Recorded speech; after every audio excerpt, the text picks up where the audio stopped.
Hey guys, AZUO Village here. Joel coming with another update. Christmas Eve, I promised another video, and here it is, Christmas Eve. First off, there's the map for those of you who want it.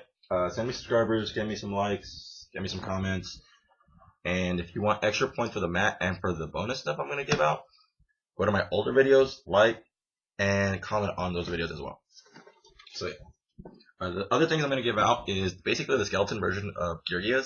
That includes two of these guys, which I have, two accelerators, or three accelerators, I don't know why I said two, three arsenals, and I know I have two armors right now. I'm waiting to get my third one soon, and I will have a Gear Gain X. So come back the 31st, and I'll show you all the basic staple of the deck. So that also goes to the winner as well. Other things, shout out to Chris Kendrick, Conrad Sanders, Mark Hardy, and Stephen Klaus for getting their invite to nationals. They're participants from Arizona, and I talked to all of them throughout the whole day, and I just want to say good shout out, or just a shout out to them. Congratulations on your invite and your overall victory. Mark Hardy and Stephen Klaus ran Mermails. Chris Kendrick ran the windups, and he was XO all the way to round 7 or round 8. Round 8, and then he tied and lost. But he got his invite. The event was 721 players, and I finished 139th. I finished 6 and 4. My matchups were in this specific order. And I had my phone around here somewhere, which actually had my matchups, but I think I remember it. I lost round 1 to Mermails. In round 2, I beat Junk Doppel. Round 3, I lost to Backo Rabbit. Round 4, I beat Chaos Dragons. Round 5, I beat Frog Monarchs. Round 6, I faced my friend from Arizona, actually from the Avondale region, Hector Rodesno. He played Mermails, and I beat him. And I felt really bad because we were on the bubble, and he really tried to get his top, or his invite, and I apologize, but that's just how it had happened, I guess. Round 7, faced Karkuris. I beat him. Round 8, I lost to Dyno Rabbits. Round 9, I got a bye. And then round 10, I was the highest X3 because the 3 participants on my left, or basically the lower tables, were X2-1, including my opponent. And I felt like I could have gotten my top if I won. But I faced Final Countdown and I lost. And I was, to the most part, very disappointed. I could have finished anywhere from 45th to probably 48th, because that's where I noticed some X3s had finished. And I probably could have gotten my top, or my invite. But I couldn't, and it sucks. I ran Heroes at LA because I felt like it was a good choice, and because I'm cheap. And I feel like I'm just going to go through the deck profile and just mention some things, and that's probably it. I made the deck so that way it didn't have to revolve so much on Alias, but all the cards itself can combo off, and not necessarily say that if I lose the aliases on any of my turns, it's not a huge loss to me. Because I know some hero decks kind of tend to have all their cards revolve around alias, and I made sure mine didn't. So here's the deck. Move the camera. Well, you suck. I apologize. Fine, if you're not going to cooperate, you can do it like this. Basically, I ran 3 copies of the aliases, because obviously, like I mentioned before, they can be the heart of the soul of the deck, but I decided to not necessarily make it the heart and the soul of the deck. They're obviously just good 19 beat sticks and Gemini Spark targets. A Bubble Man, it came to me perfectly. That's all I'm going to say about Bubble Man as Shadows. 2 Thunder Kings, because they're really good in the format, and they've always been good. Instead of running Crusader, I ran Evocator, just because it's a Rota target, and I didn't want to have to be at a point where late game, if I draw Rota, there are no more hero targets, because I can just still get to him, and obviously Gemini target. Boros is an obvious. Honest, I know I have 5 targets, but it's just good to have it's just very good protection. A Maxi, a Tragodia, because you can always have hand control, and that's a theory I had. I always took him out, and only once did my prediction, or my theory on this came true. That was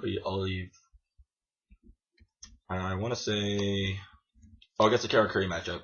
Game 1, I dropped it, and he was a 24 beat stick, and I just ran over all his stuff. And then 1 Banisher Radiance. I ran this because I wanted a free Macro Cosmos summon against the Mermail deck and even against Dark Worlds. And since Mermails don't have necessarily, they have little to no destruction cards in terms of when opponents summons. They have Compulsion and Torrential, but most of the time they don't even have those. So if you can summon this, it becomes that much more of a harder card to get over. And then one of my opponents played Imperial Iron Walls, and which made the Honest in my hand live, so I was able to protect this. Spells. I'm gonna go reverse, whatever.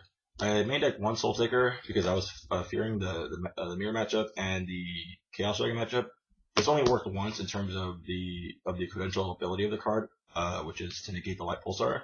I did use it multiple times, but in terms of the theory I was looking forward to, it only worked necessarily once.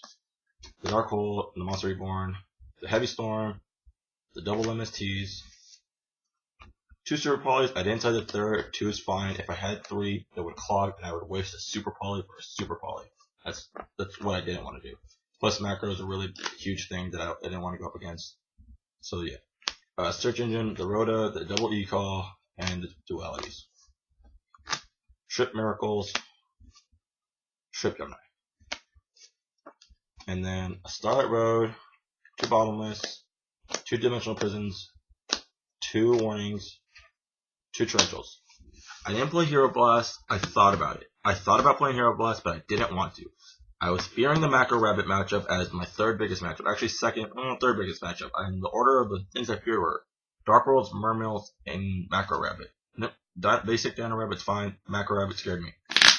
I didn't want to play Hero Blast only for the fact that at any point I lose the alias, Hero Blast becomes a dead card, and its only use to me after that is a Super Poly discarding, if I can get rid of Macro. But I didn't want to run a Hero Blast because I didn't want a chance losing game 1, opting to go into game 2 and citing in Torrentials. I wanted to be strong up front, and in the end, my theory proved to be beneficial, but my opponent just had better cards. His Grand Mole killed my Shining. Not necessarily killed my Shining, but you know what I mean. So yeah. My side deck was 2 Cyber Dragons, 2 Beast Kings, 2 Snowman Eaters, a Maxi, or the second Maxi, the second Soul Taker, because I was again with the previous theory of Heroes and Chaos, the third MST, 2 Death Tornadoes, 2 Macros. At this point, I use this for Dark Worlds, and I get obviously Mermails. I take out 1 Miracle and 1 Super Poly. Where'd you go? And try to go off with like Snowman Eaters or just other stuff like that. And then 2 Scale Drains for windups. And Karkuris, just kill the Karkuris matchup game 2. And anything that, just any other like rogue deck that would just help hurt me. I can't really think of them off the top of my head. Like Geargias. And then extra deck is Champion, Utopia, Blade Armor, Abyss, Maestro. Stardust, Chimera Tech, Nova Master, Gaia, Tornado, Piscadoro. This one made my game against the Fog Monarch because I had a shit ton of heroes in the graveyard, and then he summoned Light and Darkness Dragon, and this obviously jumped over it. 2 Shining because of the bitch, and then 2 Absolute Zeros. The one thing I'd probably change from the deck is probably take out the main deck Soul Taker and put the Book of Moon in there and keep the side deck Soul Taker in it. Or keep the side deck Soul Taker where it's at. We'll probably run the Book of Moon instead because I probably could have used the Book of Moon at one point to help me win a game. And I don't know, I just felt like Book at the time was not necessarily that strong of a card. And it looks like I kind of misjudged that. But overall, the deck ran well. I finished 6-4. I feel like they could have done. It had a lot of potential, and I felt like I could have won my Dyno Rabbit matchup if I didn't go into time. The only reason why I lost that the round 8 Dyno Rabbit matchup is I lost game 1. I won game 2. We went into time, and I killed myself on the solo morning, and he did nothing. And then my next turn was a Super Poly, which I could have just attacked, Super Poly, game, or at least dwindled down his life points, where I would have won off points. So basically, I lost all points. So yeah, shout out to CR3 Corey for the Banisher Radiance tech. He ran this in Seattle, and I thought it was a really good card because obviously Mermails don't have a lot of destruction like I mentioned before. It only hurts 1 power card, and that's a Miracle. But if you can play this off correctly and just protect it, then it'll win you the game. Or it can win you the game, or it'll shut them down and let you set up for bigger plays. Overall, I had a good experience. I had a fun time. If I said I was going to YCS Miami in February, I'm not going to go anymore. I have other things to do in February, but I did move my plane ticket so I can go anywhere I want throughout the year. But I will go to YCS Austin, and hopefully I'll see you there. And Phoenix Regionals is in 2 months currently at this moment, from this moment.